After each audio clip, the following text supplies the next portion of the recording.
As everyone is joining us, this is the Creative Art and Placemaking Breakout group. I am excited to see some familiar faces and new friends. My name is Subhashini Ganesan. Folks call me Suba, and I'm excited to see what this looks like. If we were in a room together, of course, we'd all be speaking, we'd all be connecting with each other. Given that we're in this two-dimensional Zoom situation, bear with us and bear with me as we build a new way of connecting with one another. I want to start by thanking Nora. Nora, tell me if I'm pronouncing your last name correctly. Is it Stolting? Yes, you're right. Great. Nora is helping us out with both technology and I think helping me with the chat. Is that correct, Nora? Yes, and I'll be taking notes. Beautiful. We are being recorded. So let's get to it. You know, one of the things I just want to say is we have 30 minutes, and time is one of those things that are that is fairly not creative centered, right? Time is something we need as creatives. So I also feel that it creates a sense of competition and a sense of stress, that we're all trying to up each other with our creative ideas. So my proposal to us here is to let's take a breath and let's look at this as time spent together in thinking together. So relating rather than just problem solving. So one thing that I'm hoping as a joint agreement is maybe that we think of it as we're in this together in relationship while evolving rigorous creative activation.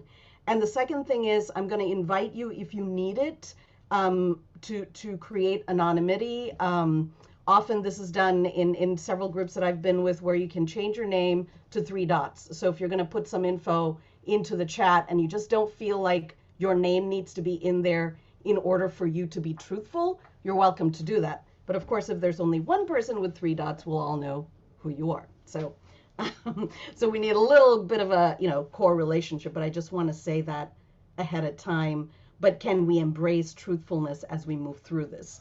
I know there were 3 key questions that were provided, but as creative types and as artists, I'm adding a little spin to it. So the first few things that we're going to do is kind of the meet and greet. Let's get to know one another. So if you can open your chat, and we'll go through a few questions. What I'm going to ask you to do is answer the questions, but not hit the send until I ask you to. So the first question is, why do you relate to art? So if you're an art maker, the question would resonate perhaps to you with, why do you make art? And if you are someone who is connected to art in other ways, the question might be, why do you witness it or why do you support it? So let's take a minute to write in our chat, but not hit send yet.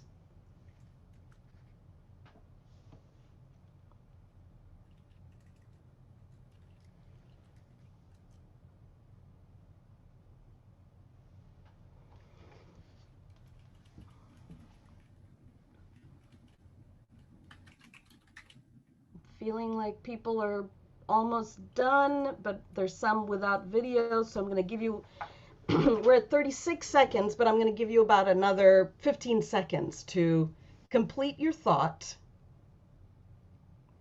Why do you relate to art? Why do you make it? Or why do you witness or support it? Okay, so let's do this. If your birthday comes between January and June, hit send now. And let's all take a moment to read and kind of connect with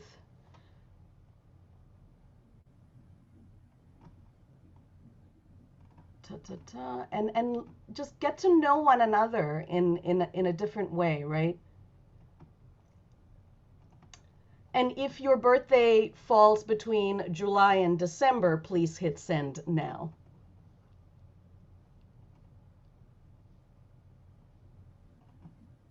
Mhm.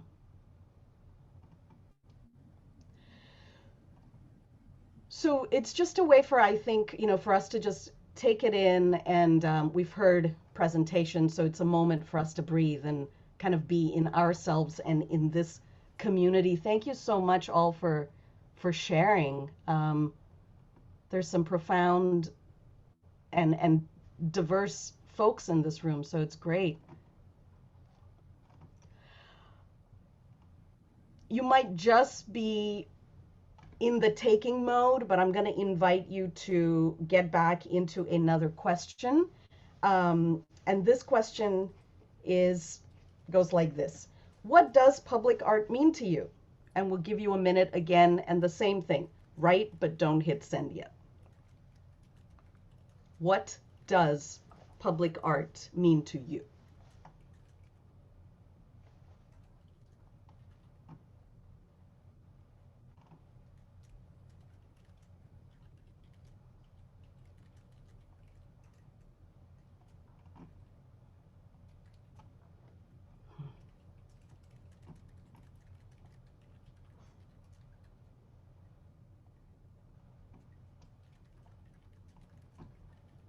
We've got about, let's just give ourselves another 10 seconds.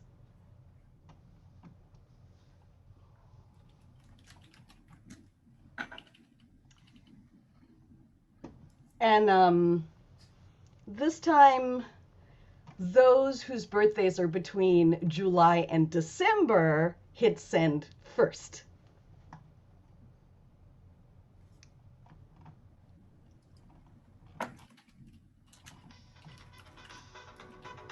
That's my timer, if you heard it. And if the next group, which would be birthdays between January and June, please hit send now. There's some very rich and important things that are being said, so I would like us to take a moment um, to really learn from one another.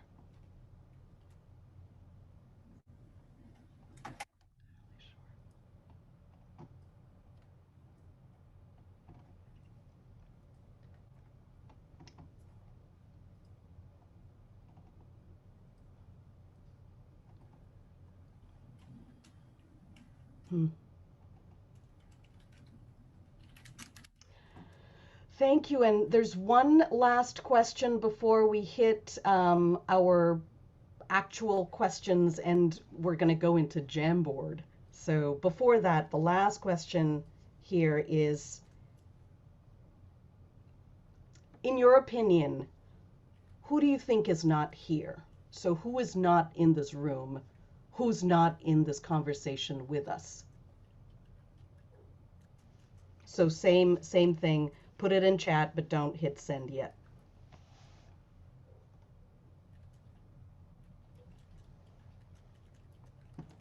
To the best of your knowledge, in your opinion, who's not here with us? Who's not in this room?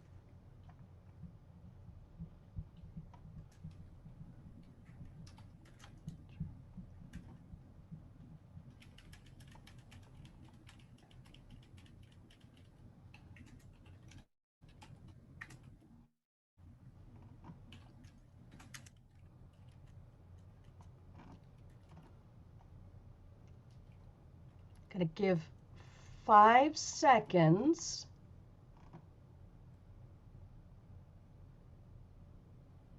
And yeah, this time let's just go for it. Let's just let it cascade. Hit send, and let's take a moment to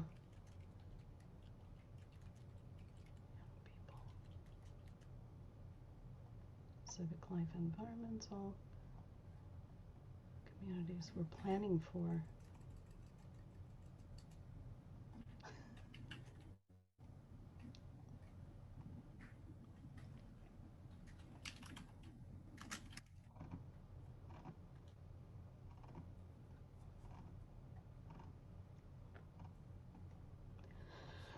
Hmm.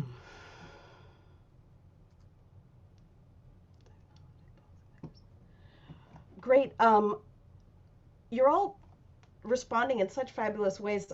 Is there anyone who just wants to reflect on what you've seen, maybe two voices, to just so that it's not just me talking? Um, I don't know if there's a raise hands thing, but I can see all of you if you're not on video. I can't see you. Um, Maybe someone wants to volunteer. Unmute yourself and say something about what you've seen or read. What a lovely, well-behaved group we are. I guess no one has anything to say, which seems rather odd, but hey Nora, do you want to throw in the Jamboard? And we'll give you about a minute to reflect. And if anyone wants to say anything, we'll leave room for that.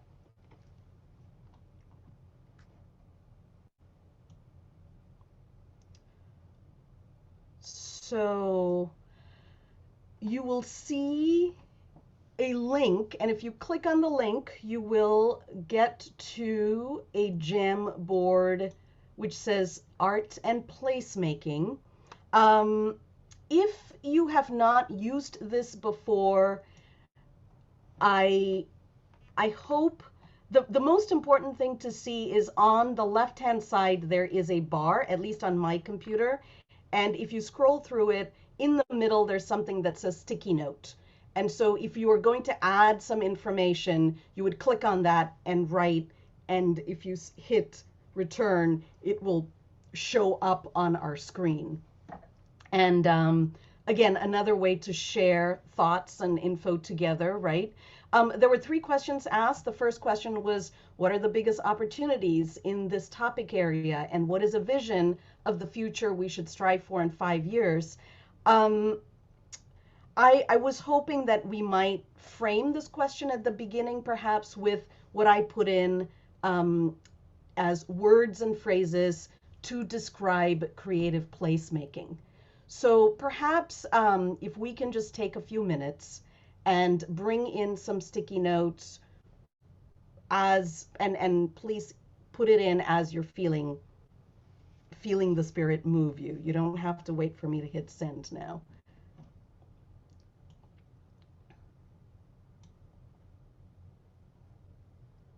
And if we could just focus on the first question, it would be amazing. There are 2 more pages with the other 2 questions, but if we could start here, that would be fabulous.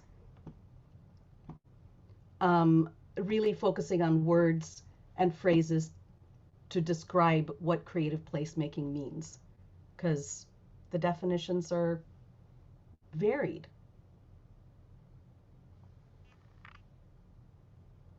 Nora, are you seeing any additions yet? Ah, there we go. I just saw one, yeah. So Great, hopefully, lovely. yeah. And I think they just show up. Yeah, you got it. You got it.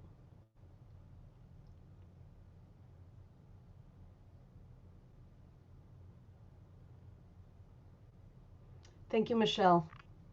Do you want to say something before you run off?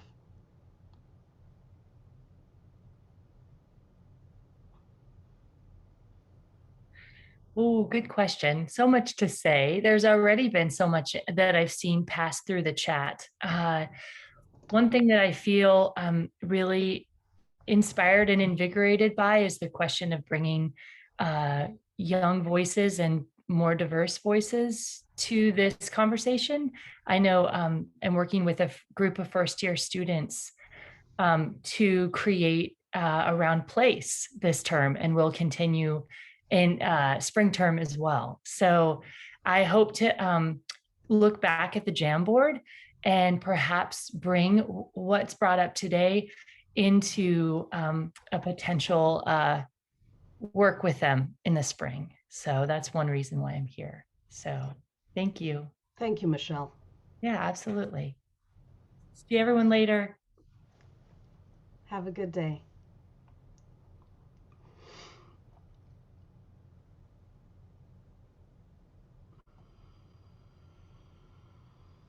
Multi-generational collaboration, yeah.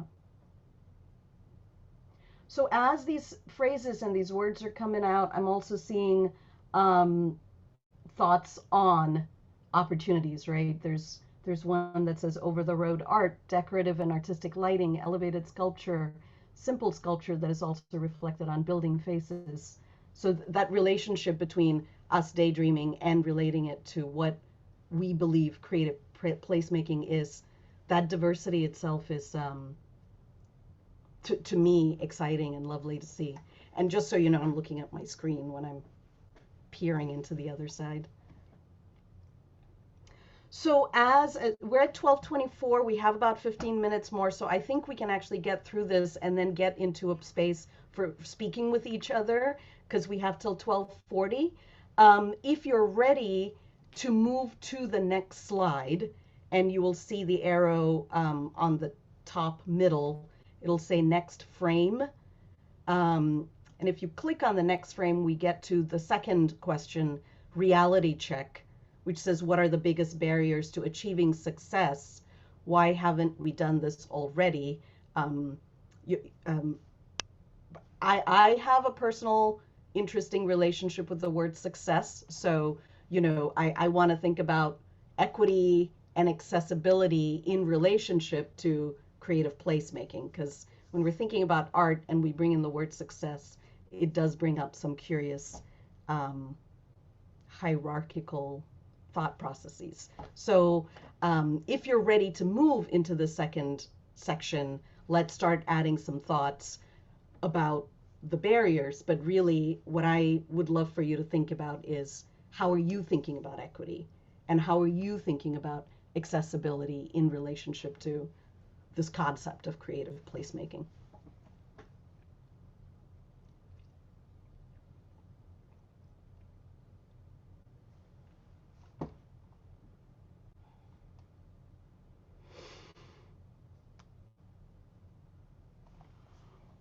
Private property owners, yeah.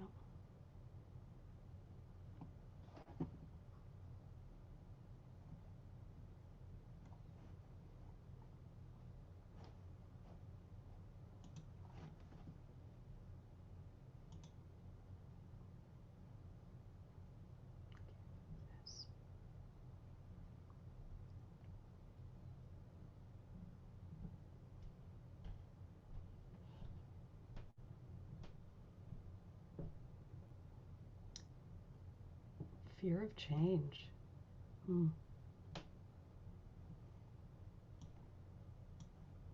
Legal hurdles, yeah.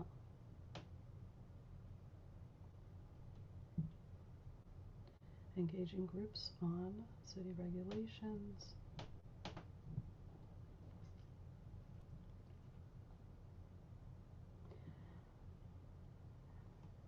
And yes, culturally specific installations as defined by, it disappeared.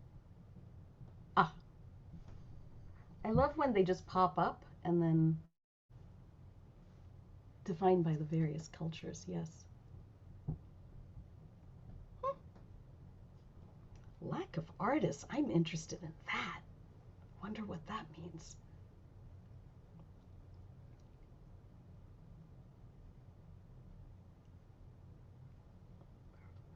Members who don't want or understand the need for change. I'm really appreciating the realness of so much that's coming up. Thank you. And let's give this maybe another minute, because there's some generation going on here. There's apathy.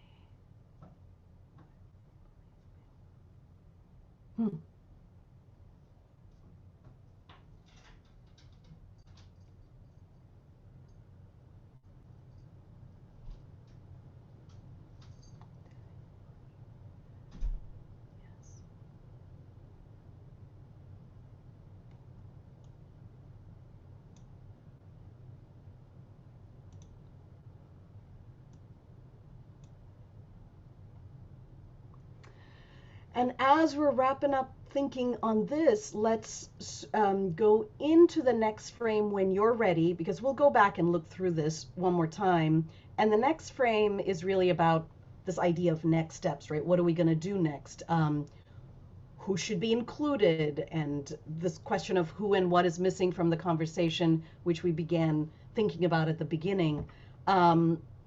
So for me, I was hoping to frame this in how do we make creative placemaking, and how do we make it in an equitable and accessible way? So taking what we might have thought about in the first frame and the second frame, and moving into something bigger into this third frame. So let's just go at it. Let's take about 2 minutes, and then maybe we'll have a little time to actually hear each other's thoughts in live time.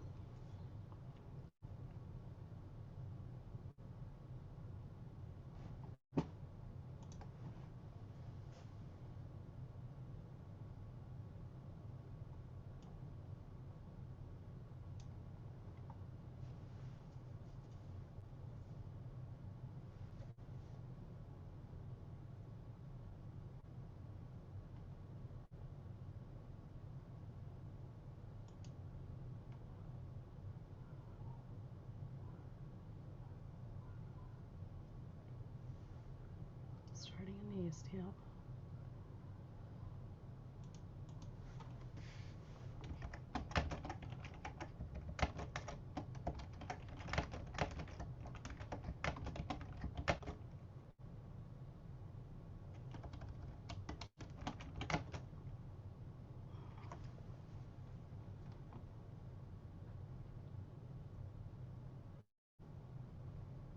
Mm.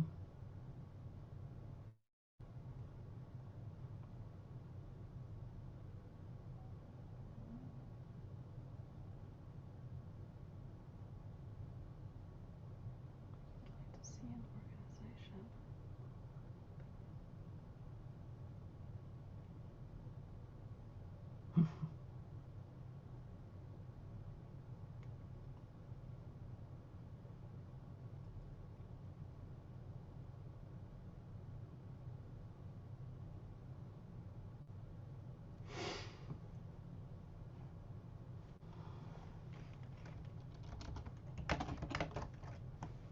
Physical space. Yes. More compensation for artists. Empower youth.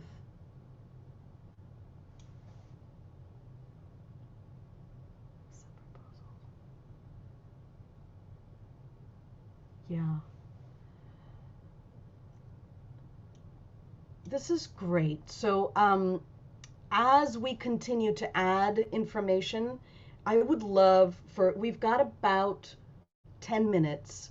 I'm curious. I have some things I'm curious about, but perhaps something's come up, something that you want to talk about. I would invite a conversation if that's possible, and if you're willing. Professor Klukas, can I call on you? Do you want to say something? Oh, you're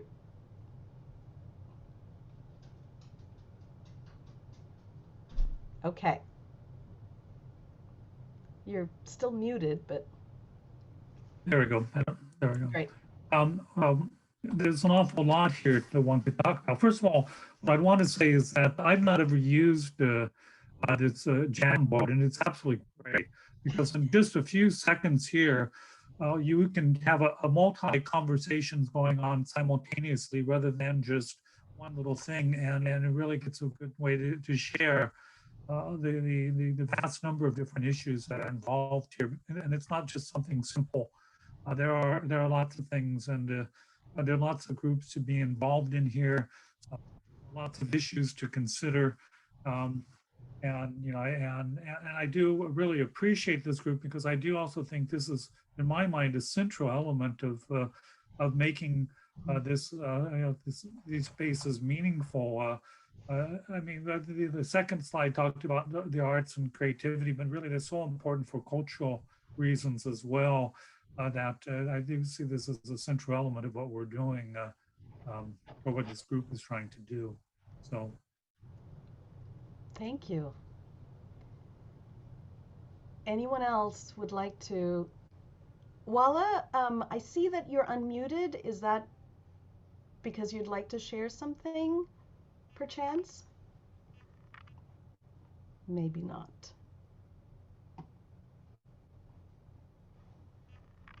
And feel free to scroll across all three now to see what moves you or something that piques your interest.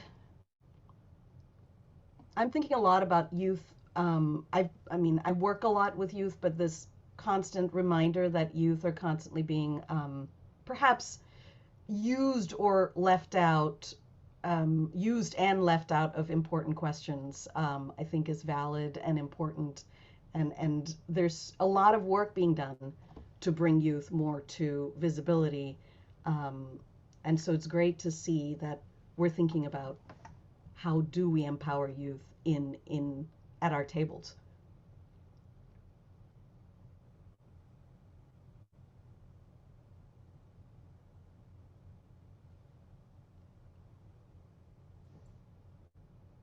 Carol, can I ask you if you have any thoughts, anything that you might want to say? Got to unmute. No, I'm capturing ideas as we're going through. And I'm the pink sticky if everyone wants to look at it. And I'm seeing it from two ways. First, from the work that we at the Regional Arts and Culture Council can do, but then also as an artist of color myself, and trying to figure out, you know, in my 13 years of being in Portland, where am I? Where's my culture? Where's the community's engagement with, you know, it's not just the art, it's also the artist, and it's the culture that brings that art to the surface. And it could be, you know, the culture is where you grew up, how you grew up, you know, your genes, but it's also what is the Portland culture that, you know, that is bringing out new and innovative art. So just, yeah, my mind's a whirl. Thank you for sharing, Carol. I appreciate it. Sure.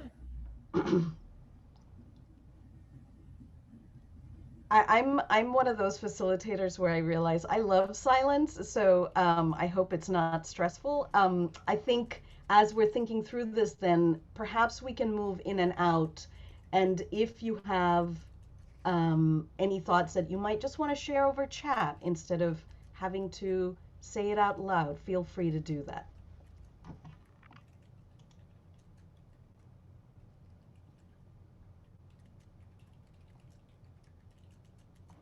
Suba, if I Yeah, can, please, jump in. Hannah. One question that I have looking at all of these amazing ideas is about, you know, and I'm also just thinking about how this last year has played out, opportunities for contestation that, you know, that is respectful also. Can you say more about that? Unpack it a bit for us. Yeah, I guess I'm thinking like part of what's needed is maybe some like room for people to express different desires, and then also be able to kind of hear each other, and I don't know, find some ways to like connect or bring their different visions together. Mm-hmm. That's pretty vague, but do you know what I mean? I don't know. Could I reframe it?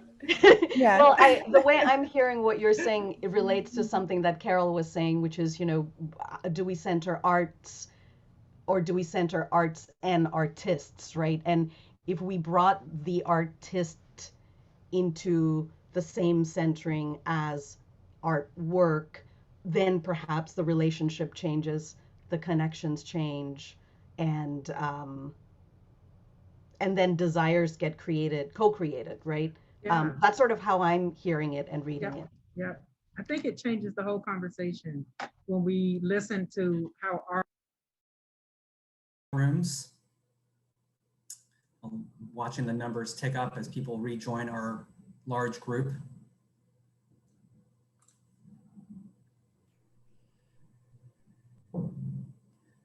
So yes, welcome back from your breakout groups. I hope your discussion was engaging and informative. I hope you were able to share your questions or comments in the chat, in the discussion, in the the Post-it note tool, because we want to be able to refer back to these notes and share what we've learned. So I want to just take a moment to kind of hear from our facilitators, just a sliver of what you discussed.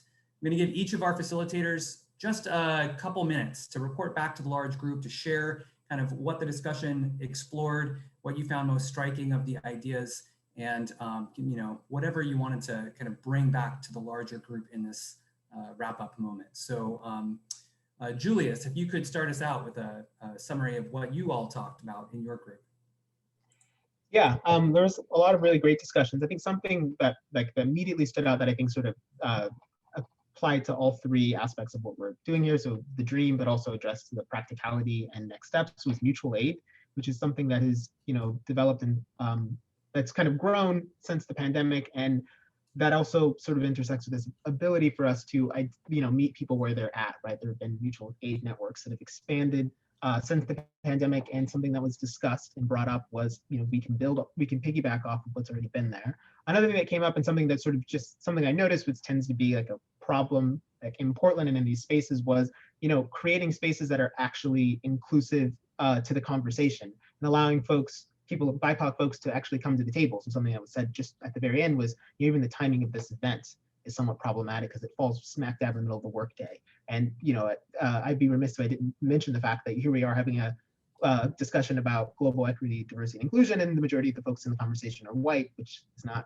necessarily a bad thing. But what came out of that conversation, again, as a result, were folks talking about how they can be more open. And while that's a conducive and productive conversation in its own right, it still misses the way in which we actively meet folks where they are. And so the last thing I'll say that I think came up, which kind of sums up some of the other things, so sorry folks who said great things and I'm not mentioning here, was finding tangible ways to deal with sort of the realities of the historical legacy of inequality in Portland, racial inequality in Portland. So finding ways to address where, like, what passed wrong, so not having green space, not having parks, and then also getting out of the way. So when folks do start to do new things, how we can help them by facilitating that further, but not being paternalistic in our approach, not thinking we know best. And when I'm saying we, it's those with wealth, power, money, right? Those who are here in this conversation, not the communities that we're actively attempting to support with that, right? And so that's things that came up for us. Thanks. Thank you, Julius. Now we want to hear from Todd. We had really good ideas come up and stayed a lot in the daydreaming but embedded in it were the reasons why a lot of these things, the challenges before them. So really wanting to, I think a lot of the ideas were beginning with a premise of let's get quickly beyond businesses, right? It's not about healthy business permits, it's not privatization of public space, it's public space, and what does that mean? And in terms of shutting down streets for that use, thinking broader, engaging the community to do that, maybe thinking about road diets came up, as well as just thinking of partially shutting down streets and really being mindful about how that's done and thinking about that in inclusive ways. One thing that was great in our group is that we had people who were working with really specific ideas, really specific proposals that when you hear them, you think, yeah, absolutely, let's do that. But have found that, some of the barriers that have come up seems to, initially we heard things like a lack of consensus. Of course, money is always an issue. But as we're dreaming big, I think we already have a lot that we can leverage. We just heard from a couple ideas that are already happening, but we know that throughout the city, there are people with amazing ideas doing great proposals, and it's just a matter of bravely doing them. Thank you, Todd. Professor Corbin, what did you have to share?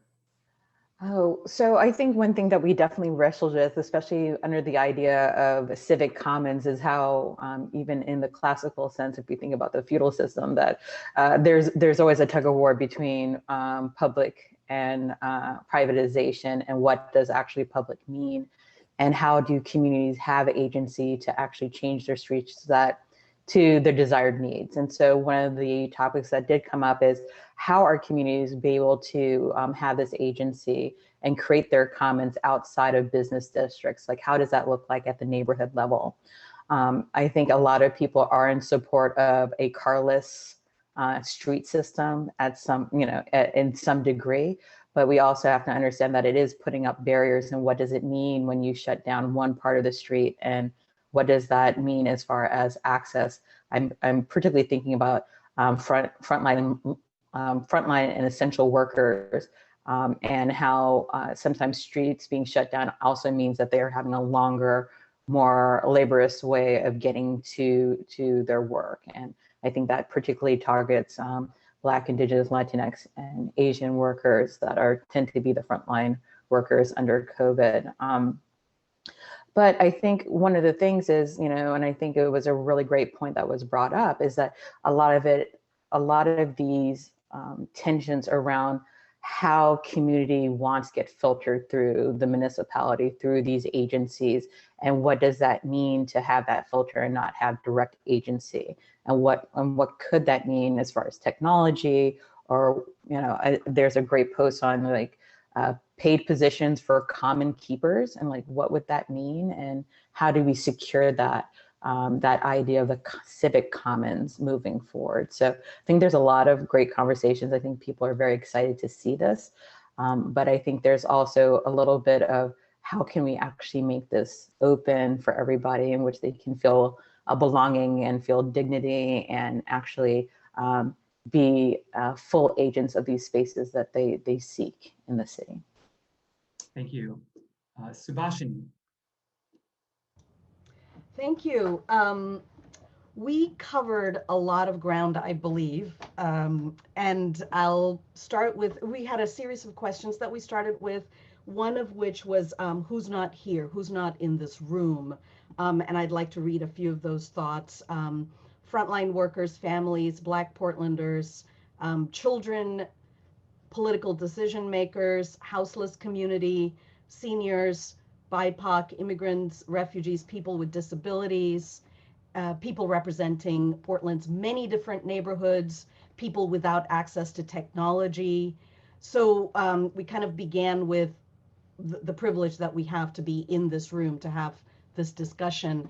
And then we took it through those three questions with an added lens. So in question one, we added questions that related to what are words and phrases that you might use to describe creative placemaking. So we had many things like inclusiveness, welcoming, a place to be, a place to engage, making a place meaningful and inclusive so it speaks to the community that lives right there and to all others who arrive or visit, color and multisensory experiences, incorporating nature into city as a form of art, people being excited to be in that space. So I assume everyone's going to get to see Jamboards, because I'm just going to spend the next week, I think, just staring at them. And then the second question of the reality check, we added another lens of what does equity and accessibility mean to you? And several of the answers included fear of change. Biggest barrier is apathy and lack of understanding why all people need to be included in this planning process. Cultural engagement is key. Money, cost, ongoing stewardship, opportunities for everyone to be part of the creative process, subjective tastes and attitudes forced on public art. And then in the number three, the next steps, we added another lens of how do we do creative placemaking in an equitable way? So bringing those two thoughts that we had at the beginning. And again, it relates to, I think, the question that we were thinking about at the beginning of who's not at the table. So empowering youth, break down disciplinary silos, make the process easy, don't get it too complicated. Landscape designers and architects, encouraging artists, involving relevant groups. And there was a discussion about involving them at the get-go rather than plan and say, here, we're presenting this plan to you. What do you think about it? So I will leave it there. Really appreciate the community. We worked hard. I gave everybody a framework of can we do this together in relationship and evolve rigorous creative activation. So thank you. Team. Thank you, Subha. How, you want to close this out? Yeah, sure. So we spent a lot of time daydreaming because funding and stewardship, I think, is a really difficult piece of the equation in making these public spaces work. And so in daydreaming, a lot of the ideas fell in the realm of, can we partner with other existing programs? So for example, is there a way that we can work with parks in order to develop more pocket parks and plazas and these green spaces that are focused within the neighborhood? You know, the idea of partnering with youth organization and libraries to adopt plazas and just make it a space that feels welcoming to those of all ages and different sized communities. There was this thought of, you know, the healthy business program is great, but how do you create a vision for everybody to be an initiator of these programs and not just businesses? Can somebody who is just you know, in their neighborhood activate their space with whatever idea? And so in order to do that, it needs to be sort of right size so that anybody, any regular person can pick it up and start with varying levels of commitment. And then reality hit, and I felt like this is where we became sort of bureaucratic.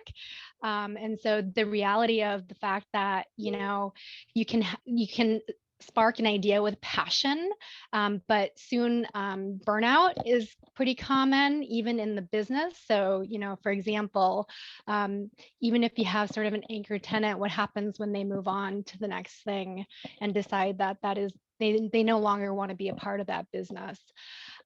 Also, there's this concern that what if the actual use of the space does not match the intended use? And so does there need to be clarity on what the intent of the space is? And then just maintenance dollars, where does it come from? You know, even if we do partner with parks or other public agencies, they are also tapped for resources. And so we are all fighting for sort of that, you know, we are working in that scarcity model. So how do we move beyond the scarcity model? But we did leave, we did have some ideas for next steps. So for example, Marnie Duke put out that the Metro RTO, the regional transportation options, they have some funding for light infrastructure.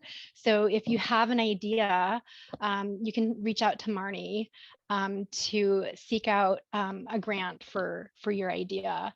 And then in the Brentwood neighborhood, there's a small group of folks who are called the Brentstock incubators. And so they, I think, are ready and passionate to take on neighborhood projects that improve the right-of-way spaces with urban habitat and green community spaces. So there are some small ideas that can ignite some of the some additional stewardship possibilities. Thank you, and I Hal. will leave it at that. Thank you, Hal. Yeah, I know there's a lot to try to capture in a small report back. I just want to say thank you so much to all of our facilitators today. I was able to bounce around and listen into a few of the different breakout groups. I heard great conversation and comments and discussion in all of them. We're going to wrap up today's workshop with information for how to stay involved and what comes next. If you could load up the slides, Ellen, we can show people. Yes, I shall.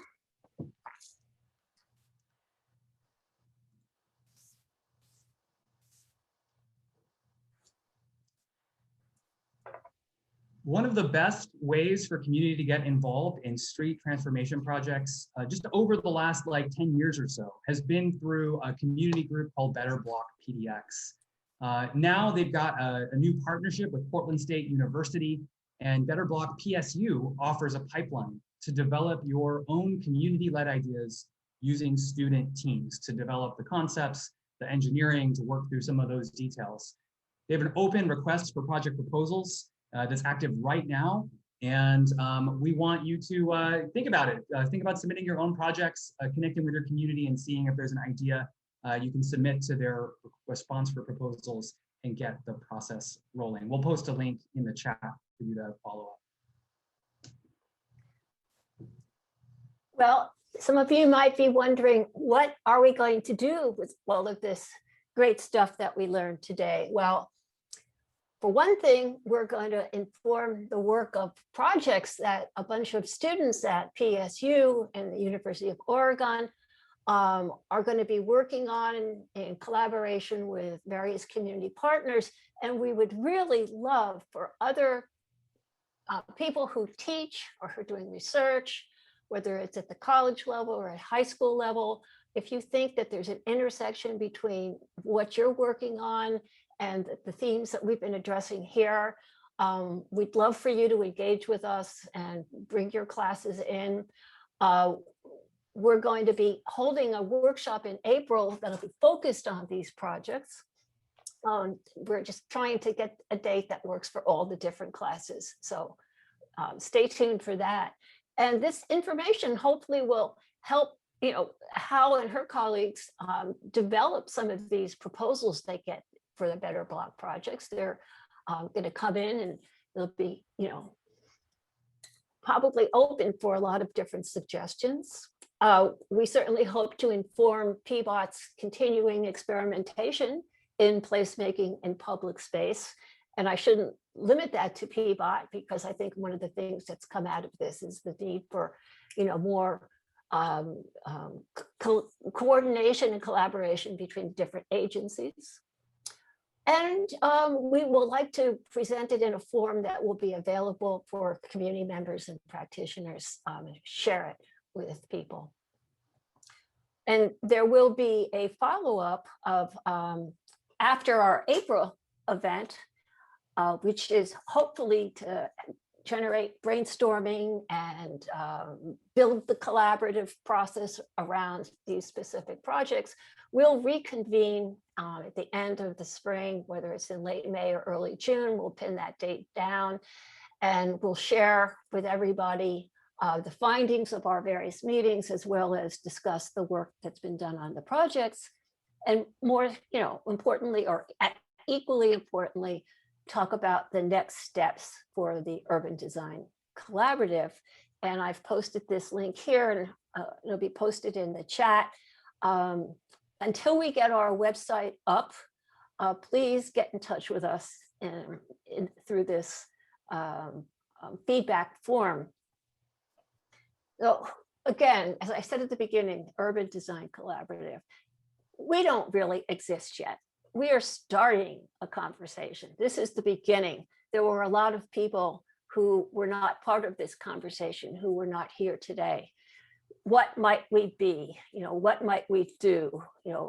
Please join us. It's you don't have to be a designer to join this group. You just have to want to think creatively about the future of places, particularly important, but also beyond.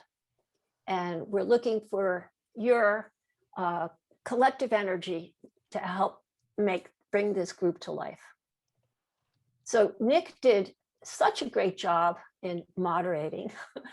I think we could bring it to an end here, unless there are any final comments that Nick, you or Hal or any of our other facilitators would like to share as a way of thanking everybody and saying goodbye until the next time. I just want to say thank you to everyone for being such a great audience, and our facilitators for helping make this happen. We couldn't have done it without everyone here to make this discussion happen. So thank you so much. I also wanted to thank everybody, but I also think that we need, one of the next steps is to bring together the folks whose voices have not been heard. And so I think that is a specific next step that we will try to make happen. But we can't do that alone. So we invite all of you to help us reach the people that need to be reached. Thank you. Thank you. Goodbye. Hope to see you in April.